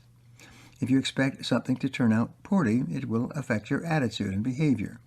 Your negative attitude then increases the likelihood that you will experience the negative consequences you anticipated. If you repeat this pattern often enough, you'll develop a negative and pessimistic attitude. This way of thinking will become a habit. New habit pattern development. How long does it take to develop a new habit? The time period can range from a single second to several years. The speed of new habit pattern development is largely determined by the intensity of the emotion that accompanies the decision to begin acting in a particular way. Many people think, talk about, and resolve to lose weight and become physically fit. This may go on for years. Then one day the doctor says, if you don't get your weight down and improve your physical condition, you're in danger of dying at an early age. Suddenly, the thought of dying can be so intense or frightening that the individual immediately changes his diet, begins exercising, stops smoking, and becomes a healthy and fit person. Psychologists refer to this as a significant emotional experience, or an SEE. Any experience of intense joy or pain, combined with a behavior, can trigger a new behavior pattern that may endure for the rest of a person's life. For example, putting your hand on a hot stove or touching a live electrical wire will give you an intense and immediate pain or shock. The experience may only take a split second, but for the rest of your life you will possess the habit of not putting your hand on hot stoves or touching live electrical wires. The habit will have been formed instantly and will endure permanently. According to the experts, it takes about 21 days to form a habit pattern of medium complexity. By this, we mean simple habits such as getting up earlier, exercising each morning before you start out, listening to audio programs in your car, going to bed at a certain hour, being punctual for appointments, planning every day in advance, starting with your most important tasks each day, or completing one task before you start something else. These are habits of medium complexity that can be quite easily developed in about 3 weeks through practice and repetition. How do you develop a new habit? Over the years, a simple, powerful, proven methodology has been created for new habit development. It is very much like a recipe for preparing a dish in the kitchen. You can use it to acquire any habit you desire. Over time, you'll find it easier and easier to develop the habits you want to incorporate into your personality. 7 steps to a new habit. Number 1, make a decision. Decide clearly that you're going to begin acting in a specific way 100% of the time. For example, if you decide to rise early and exercise each morning, set your clock for a specific time. When the alarm goes off, immediately get up, put on your workout clothes, and begin your exercise session. Number 2, never allow an exception. Do not make exceptions to your new habit pattern during the formative stages. Don't make excuses or rationalizations. Don't let yourself off the hook. If you resolve to get up at 6 a.m. each day, discipline yourself to get up at 6 a.m. every single day until it becomes automatic. Number 3, tell others. Inform people around you that you're going to begin practicing a specific behavior. It's amazing how much more disciplined and determined you will become when you know that others are watching you to see if you have the willpower to follow through on your resolution. Number 4, visualize yourself. In your mind's eye, see yourself performing the desired behavior. The more often you visualize yourself acting as if you already had the new habit, the more rapidly this new habit will be accepted by your subconscious mind and become automatic. Number 5, create an affirmation. Repeat the affirmation over and over to yourself. This repetition dramatically increases the speed at which you develop the new habit. For example, you can say something like, I get up and get going immediately at 6 each morning. Repeat these words right before you fall asleep. Most mornings you will automatically wake up minutes before the alarm clock goes off, and soon you will need no alarm clock at all. Number 6, resolve to persist. Keep practicing the new behavior until it is so automatic and easy that you actually feel uncomfortable when you do not do it. And number 7, reward yourself. Give yourself a treat of some kind for practicing the new behavior. Each time you reward yourself, you reaffirm and reinforce the behavior. Soon you begin to associate at an unconscious level the pleasure of the reward with the behavior. You set up your own force field of positive consequences that you unconsciously look forward to as a result of engaging in the behavior that you have decided upon. Overcoming procrastination. Procrastination is a problem for almost everyone. Learning to overcome it is an exercise that will pay off for you all your life. To overcome procrastination, you can practice the 7 steps described above. First, resolve to start immediately on your most important task each day. Second, never allow an exception until the habit is firmly entrenched. Third, tell others you are going to stop procrastinating in a particular area. Fourth, Visualize yourself starting right in on a task and working at it non-stop until it's complete. Fifth, repeat over and over, I start and work immediately on my most important task. Sixth, discipline yourself to persist every day until it becomes automatic for you to start immediately on your top task. And seventh, reward yourself each time you overcome procrastination and complete an important job. Ever after, practice this process on any new habits you want to develop. Make developing new habits a regular part of your life. Always be working on developing a new habit that can help you. One new habit per month will amount to 12 new habits each year, or 60 new life-enhancing habits every 5 years. At that rate, your life would change so profoundly that you would become a whole new person in a very positive way in a very short period of time. Take it easy on yourself. Where do you start when developing a new habit pattern? When people first learn about the importance of developing new habits and how positive patterns of thought and behavior can have a wonderful effect on their lives, they often make the mistake of resolving to develop several new habits at once. They decide to improve in every area of their lives simultaneously. They very excitedly draw up a list of new habits they desire for their work, financial lives, business activities, relationships, family, health, and personal organization skills. As a result, they very quickly hit a mental wall and see no improvement at all. Here's the rule for developing new habits. Be patient with yourself. It has taken you a lifetime to become the person you are today. It's not possible for you to change everything overnight. You should therefore select the single habit that you feel can be most helpful to you right now. Write it down and create a positive affirmation, combined with a visual image of yourself acting exactly as if you already had that new habit. You then launch immediately and never allow an exception. Talk to yourself positively and tell yourself that you already have this habit. Imagine yourself acting as though you had already learned this behavior. Tell others.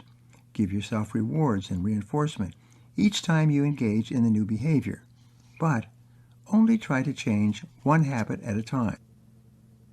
Being and becoming. You are unique. There never has been, nor will there ever be, anyone just like you.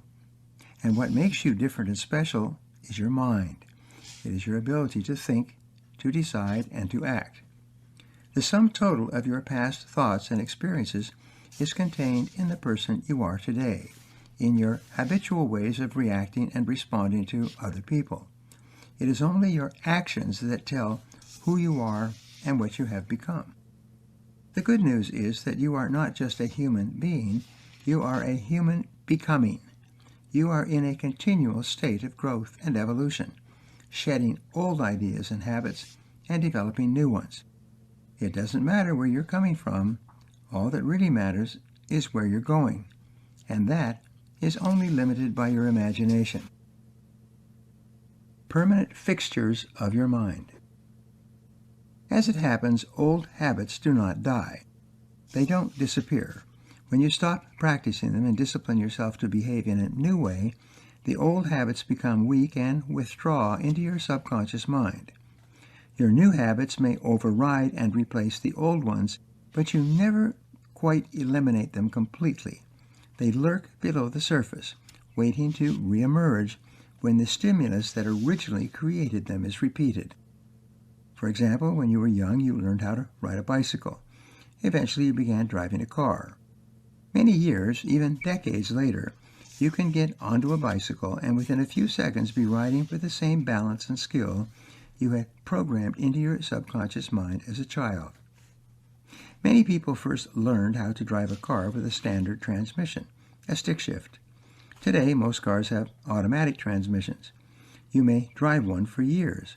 However, if you are required to drive a car with a stick shift, even after many years, you would slip into the old habit of shifting gears easily and naturally in a few seconds. The old habits never completely go away. Action exercises. What one habit would you like to have more than anything else? What one action could you take immediately to begin developing this habit? What are the most important results or consequences you want to enjoy in your life? What habits would help you the most to achieve them? Select one habit that you would like to develop in your financial life. Define it clearly, and then begin work on it today. Select one habit you would like to develop in your family life and the way you interact with others. Begin practicing it today. Select one health habit that could improve your health and fitness more than anything else you could do. Start it today. Select one habit that would help you to be more effective and productive at work, and begin acting as if you already had that habit. Imagine that you have no limitations on what you could do, have, or be, or on the habits that you could develop. What goals would you set for yourself? Louis L. Mann once wrote, "What happens to a man is less significant than what happens within him." Chapter 4. The Habits You Need to Succeed.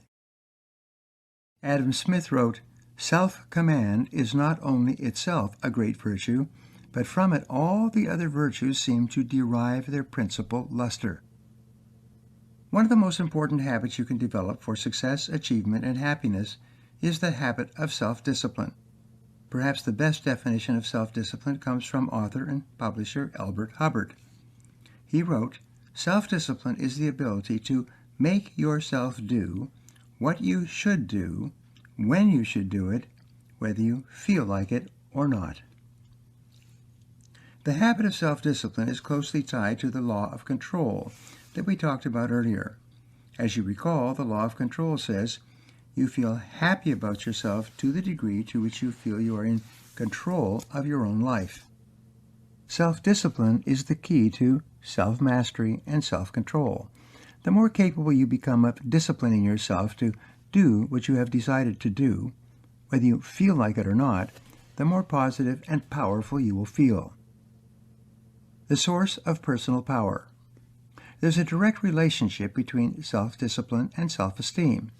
The more you discipline yourself to behave in the manner you have chosen, the more you will like and respect yourself.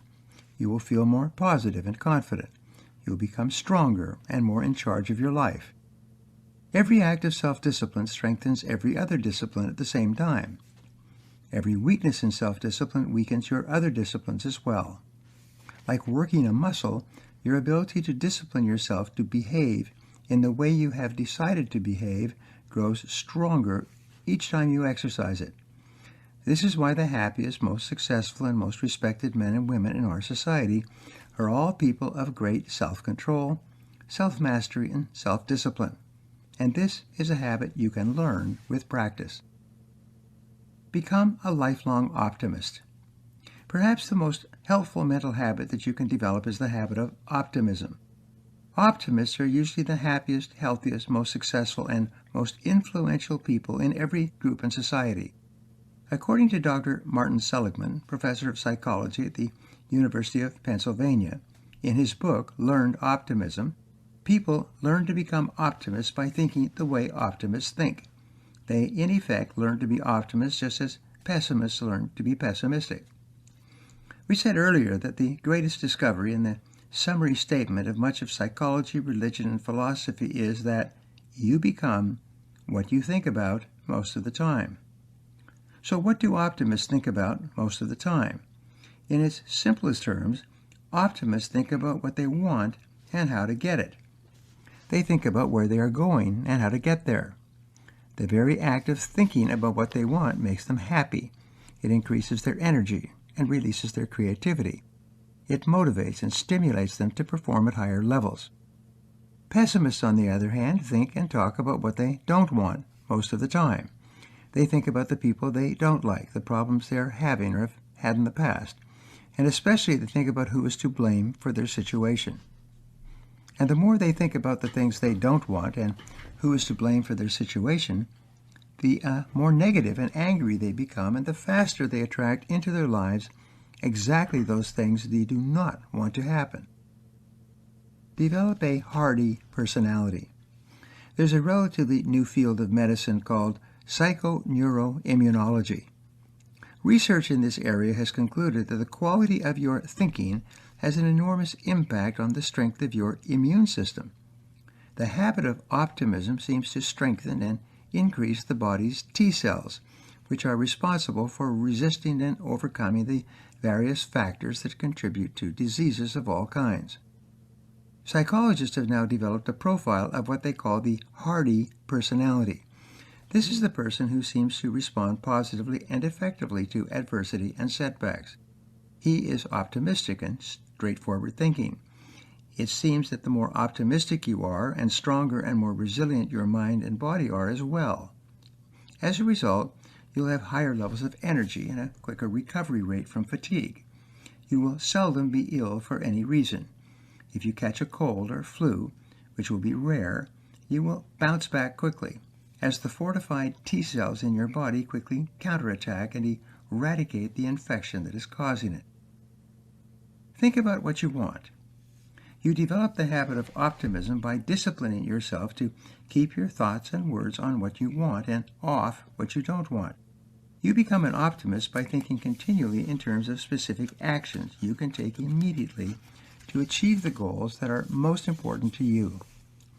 The busier you become working toward the goals and objectives you have set for yourself, the more energy and enthusiasm you will have, the faster you will move ahead, the more you will get done, and the happier you will be.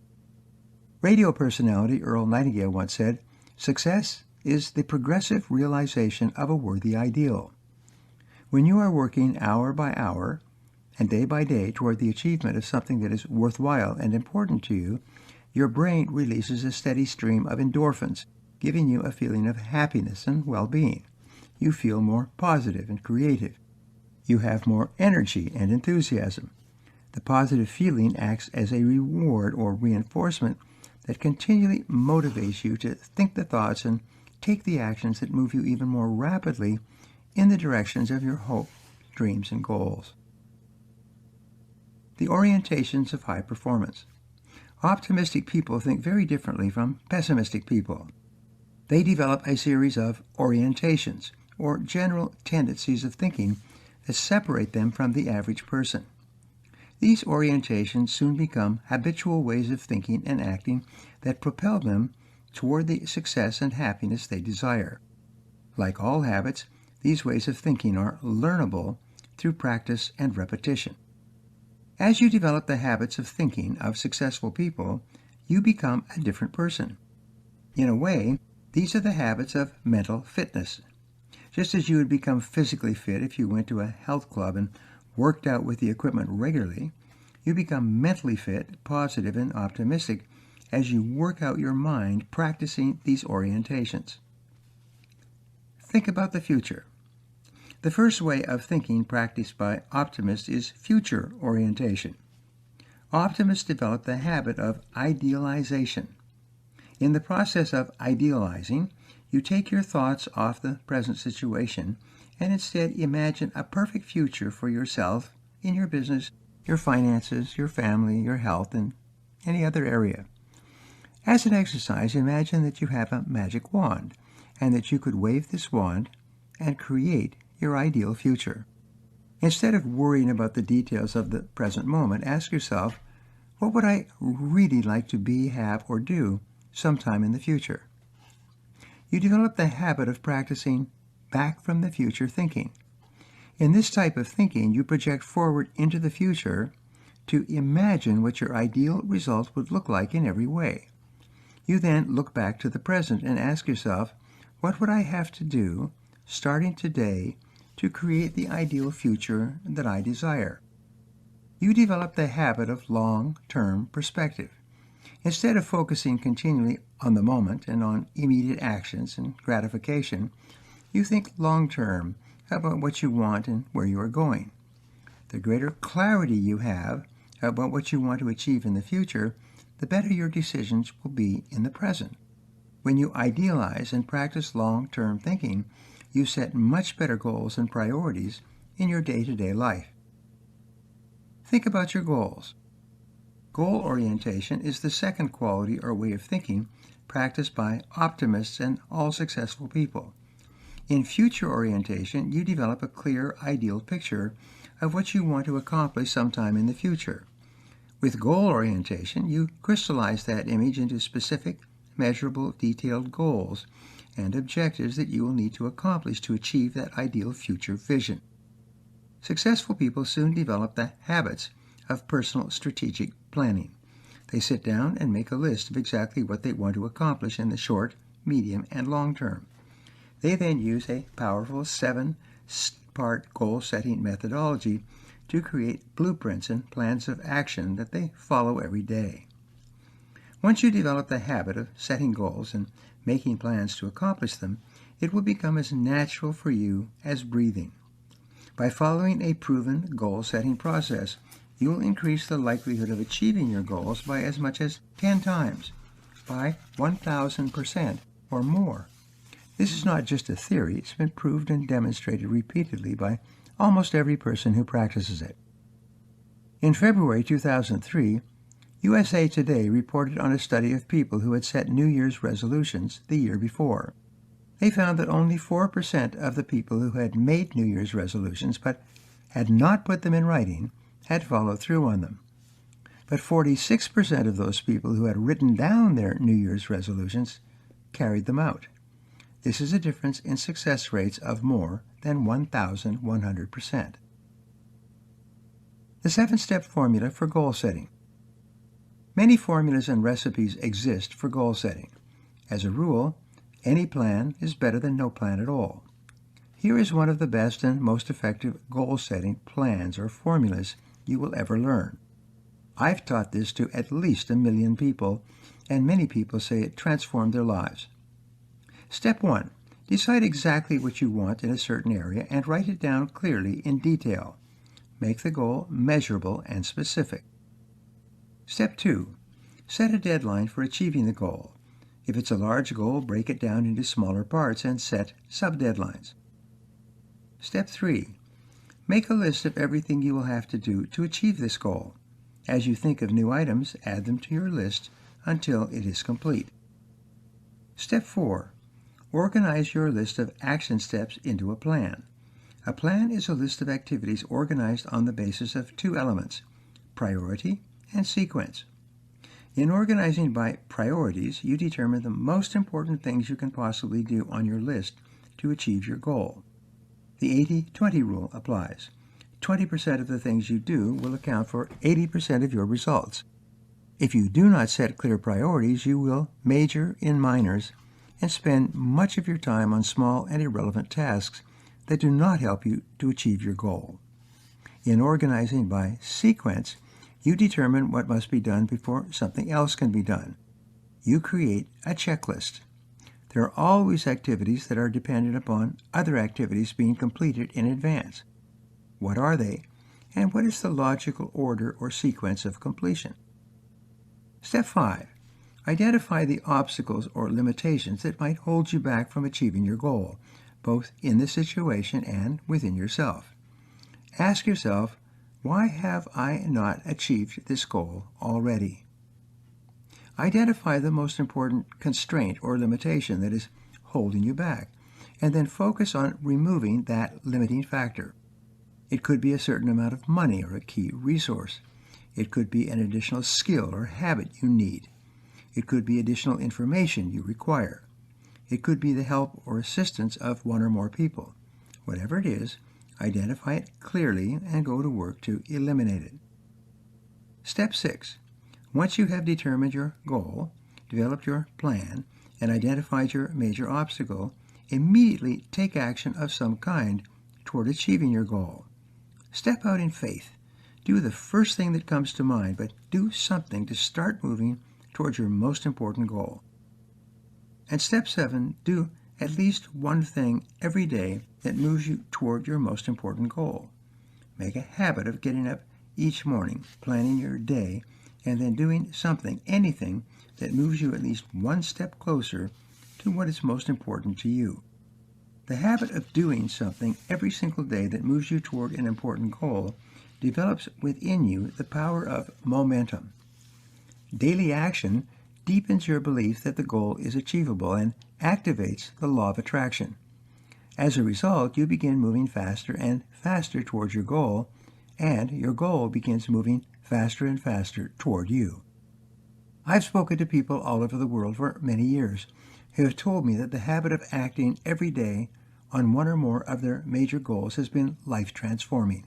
They have told me that this single habit has been more responsible for their success than any other idea they ever learned. Try it for yourself and see. Set your goals each day. One of the most important habits you can develop is the habit of daily goal setting. Countless people I have taught this to have told me over the years that the power of this process is absolutely incredible. Daily goal setting is quite simple. Get a spiral notebook to write down your goals in and resolve to keep it nearby for the rest of your life. Each morning, before you get going, open your notebook and start a new page. I always begin with the words, "My goals are the following, : You then write down your top 10 to 15 goals in the present tense as though you have already achieved them. Your subconscious mind is only activated by commands that are stated in the present positive personal tense. So instead of writing a goal as "I am going to lose weight in the months ahead," you would write "I weigh X number of pounds by a specific date." Instead of saying "I will earn more money over the next year," you would say "I earn X number of dollars by such and such a date." The more specific you can be in terms of what you want and when you want to achieve it, expressed in the positive present tense and beginning with the word "I," the more powerful the effect will be on your subconscious mind. Goals written in this way activate the laws of expectations and attraction. They cause you to develop new beliefs about what is possible for you. They also activate the laws of emotion and correspondence by increasing your energy and stimulating your creativity. Positive personal present tense goals, written down repeatedly each day, activate your subconscious and superconscious minds and step on the accelerator of your potential. As a result, you start to move more rapidly toward achieving your goals, and your goals start to move more rapidly toward you. Think about excellent performance. An important habit of thinking common to optimists is the habit of excellence orientation. The fact is that to accomplish something you have never achieved before, you will have to develop and master one or more skills that you've never had before. By the law of correspondence, your outer world will always be a reflection of your inner world. If you want to change something in your outer world or achieve a new goal, you're going to have to change your inner world in some way. Almost invariably, this requires a new skill set. Here's the good news. A skill is the same as a habit of performance. And like habits, all skills are learnable. You can learn any skill you need to achieve any goal you set for yourself. If anyone around you has developed a key skill that has enabled him or her to be more successful, that is proof that you too can learn this skill. It is simply a matter of practice and repetition. Identify your key skills. Excellence orientation requires that you make a list of the key skills essential for success in your field. Usually, only about 5 to 7 skills or key result areas determine most of an individual's success in any field of endeavor. Your first job is to identify these key skills and then write them down. Here's an interesting discovery. You have achieved your current level of success because of your talent and ability in certain key areas. But at the same time, you're being held back by your weaknesses in other areas. The rule is that your weakest key skill determines the limits of your results and your income. In other words, you could be excellent at 6 out of 7 key result areas, but your weakness in the 7th area will determine your overall results and rewards in your field. You therefore must ask yourself this question: what one skill, if I developed and did it consistently in an excellent fashion, would have the greatest positive impact on my career? This is one of the most important questions that you can ask and answer throughout your career. You must develop the habit of continually identifying and working on your weakest key skill. Strengthening your ability in this one area will usually have a greater and more immediate impact on your results than anything else you could do.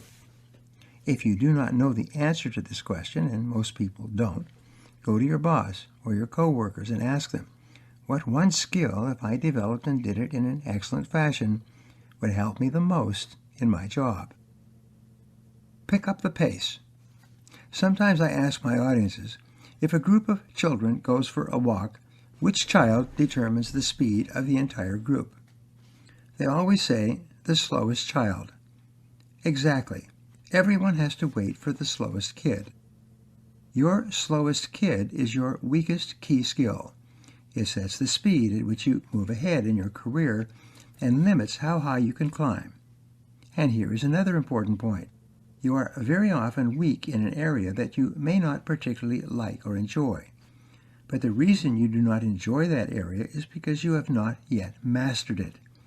As soon as you write it down, make a plan, and develop excellence in that skill area, you will relish performing in that area for the rest of your career. The fact is, you could be only one skill away from doubling your productivity, your performance, and your income. Acquiring one key skill in an area where you are currently weak could make it possible for you to use all your other skills at a higher level and accomplish more in your work than you ever thought possible. What one skill could that be? Decide today to develop the habit of excellence orientation. Resolve to join the top 10% of performers in your field. Find out what you have to do and how much you have to earn to be in the top 10%. Set it as a goal. Make a plan and work to develop the essential skills you need every single day. You'll be amazed at how quickly your life changes or even transforms for the better. The pursuit of mastery. The reason many people underachieve in their careers is because they do not realize how long it takes to attain mastery in any field. Extensive research suggests that it requires about 5 to 7 years of hard work for you to move to the top of your field. That means 5 to 7 years of focused, concentrated, determined work on yourself to get better and better in the key result areas responsible for your results and rewards. And there are no shortcuts. Sometimes people say to me, 5 to 7 years is a long time to achieve mastery in my field. This is true, but I remind them that the time is going to pass anyway. The biggest regret many people report is not starting early enough. 5 to 7 years from now, 5 to 7 years will have passed. The only question is, where are you going to be 5 to 7 years from now in your field? The good news is that if you set it as a goal, make a plan, and work on it every day, 5 to 7 years from now, you're going to be in the top 10% of people in your field. You're going to be one of the highest paid and most respected people in your industry. You'll be enjoying the rewards of the top performers in your business. Remember, nobody is better than you, and nobody is smarter than you. If someone is doing better than you, it just means that they started to work on themselves earlier than you did. And whatever anyone else has done, you can do as well. There are no limits except the ones you place on yourself with your mind. The fact that others have been able to excel in a field after starting out with no experience or skills is proof that you can do the same. Your job is to put your head down, get busy, and go to work on yourself. Resolve today to develop the habit of personal excellence and focus all your energies on joining the top 10% of professionals in your field. Once you do that, your entire future will open in front of you. You will become unstoppable. Increase your income 1,000%. In my book, Focal Point, I explain my 1,000% formula in detail. Briefly, it says that if you work on yourself continually, you can increase your productivity, performance, and output by 1/10%, 1/1000th, each working day. 1/10% per day translates into approximately 1/2% per week, or 2% improvement per month. That adds up to a 26% improvement in productivity, performance, and output each year. Almost anyone who dedicates himself or herself to continued personal growth and learning can upgrade his performance and productivity by 26% each year. An improvement of 26% each year, compounded year by year, means you will double your productivity, performance, and output in 2.7 years. Over the course of 10 years, by improving yourself by 1/1000th per day, 1/10 of 1%, you will increase your productivity, performance, and rewards by 1,004%. That's an increase in your income of 10 times. Not long ago, I was giving a day-long seminar in Seattle. A young man approached me at the break and reminded me he had been through my program and learned this 1,000% formula some years ago when he was in his early 20s. He said, "I just wanted to tell you personally that your formula doesn't work." As you can imagine, I was a bit surprised, so I asked him, "How do you mean?" He smiled broadly and said, "It's too conservative. It doesn't take 10 years. It only took me 7 years to increase my income 10 times by following that formula every single day. Last year, I earned exactly 10 times what I was earning when I first heard that formula from you when I was 23 years old." He told me that his income as a car salesman 7 years ago had been $35,000 per year. In the previous year, he had earned more than $350,000 and was now one of the top automobile marketing consultants in the automobile industry in the Pacific Northwest.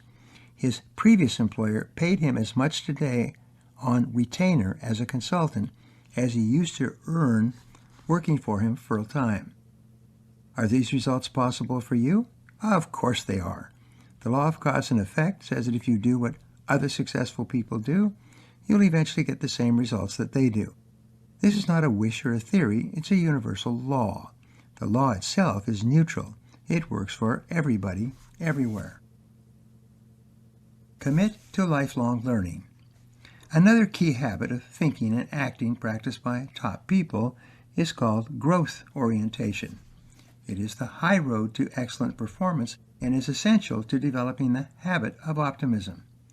This method of thinking and living is the foundation of excellence orientation and is essential for you to develop if you want to move into the top 10% of your field.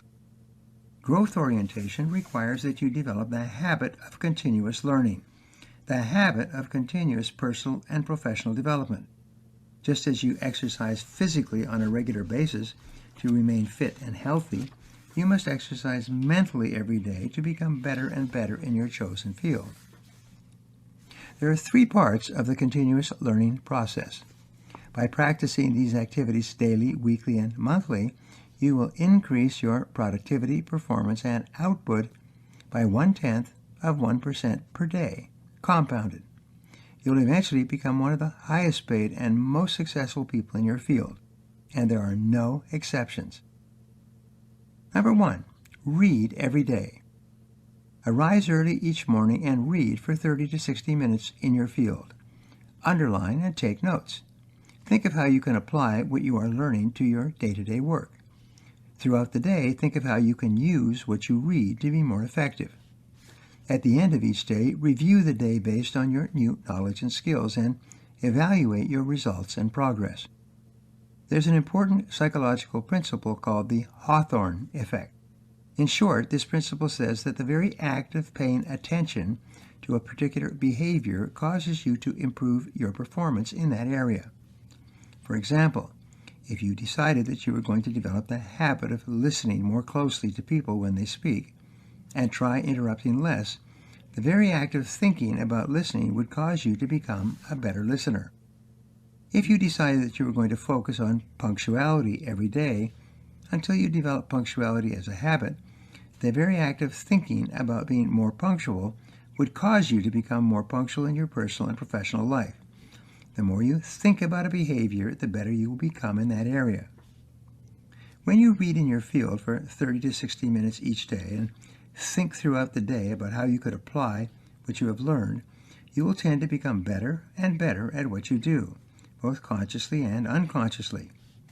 The improved results you get will accumulate and compound over time. You'll become better and better at what you do, almost without being aware of it.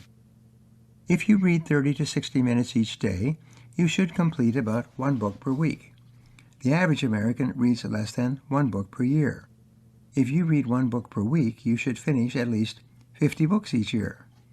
As it happens, Earning a PhD from a major university requires the reading and synthesis into a dissertation of about 40 to 50 books.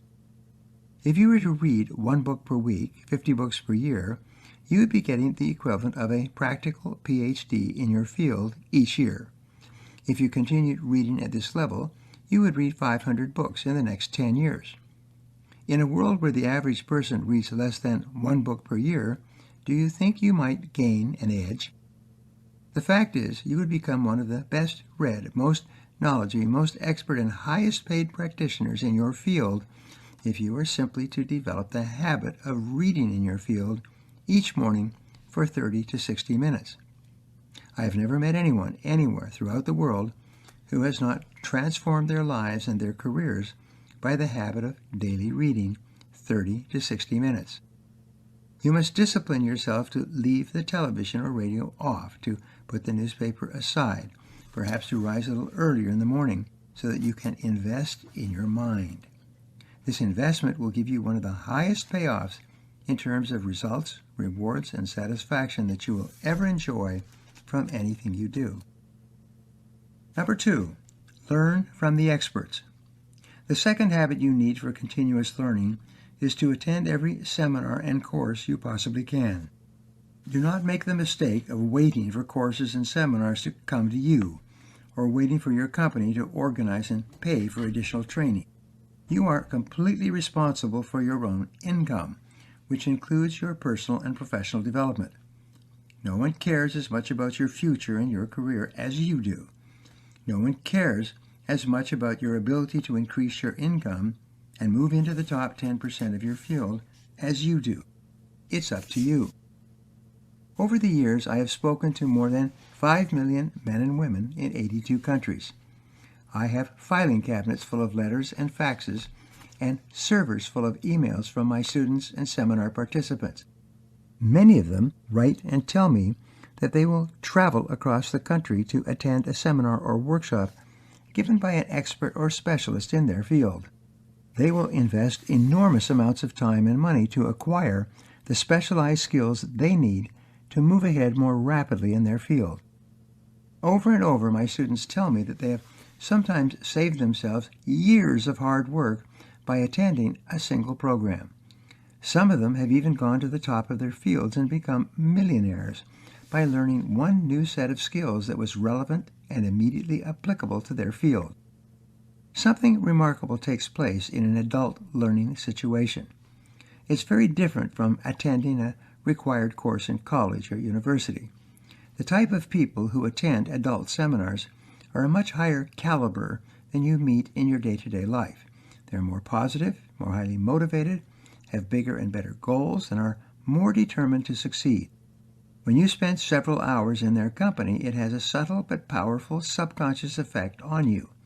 You become a better and more focused person by the very act of associating with other successful people in an adult learning situation or seminar. Make it a habit to seek out and attend at least 4 seminar programs per year in your field. If your organization has annual or national conventions, be sure to attend. Eagerly seek out and sit in on the most important talks and lectures at each of these workshops or annual meetings. Sometimes one good idea from an expert in your field can transform your entire career. Number 3, attend University on Wheels. The third habit you need for continuous learning is the habit of listening to audio programs in your car as you walk or exercise. Audio learning is considered by many to be the greatest breakthrough in education since the invention of the printing press, and I agree. I discovered audio learning at the age of 23. I was frustrated, working long hours, and broke. When I began to listen to audio programs on a portable cassette player that I carried with me over my shoulder, my life was transformed in a way that I never thought possible. By learning the critical skills of selling from experienced professionals who had been selling my product for many years, I was able to go from the bottom of my sales force to the top in less than 6 months. Eventually, I became a sales manager and trained dozens of people in the same techniques. Over the years, I have trained hundreds of thousands of sales professionals in the very best skills and methodologies ever discovered in professional selling. Many of them have gone on to become sales leaders and even millionaires as a result. My own audio program, The Psychology of Selling, has become the top-selling program of its kind, produced in 24 languages. The average person spends 500 to 1,000 hours each year in his or her car. This is the equivalent of 3 to 6 months of 40-hour weeks, or the equivalent of 1 or 2 full-time university semesters. In fact, a University of Southern California study concluded that a person can get the equivalent of almost full-time university attendance simply by listening to educational audio programs as he drove from place to place during the week. Professional speaker Reed Buckley once said, "If you are not continually learning and upgrading your skills, somewhere someone else is. And when you meet that person, you will lose." The race is on. There's a race on today, and you are in it, whether you know it or not. If you have not yet developed the habit of reading each day, attending seminars and courses regularly, and listening to audio programs in your car as you travel around, somewhere someone else is taking those steps. Inevitably, that person will win the race, and you will lose. The good news is that an average person who develops the habit of lifelong learning will eventually run circles around a genius who goes home and watches television each night. There's perhaps no habit that will better guarantee your success in life than the habit of continuous personal and professional improvement.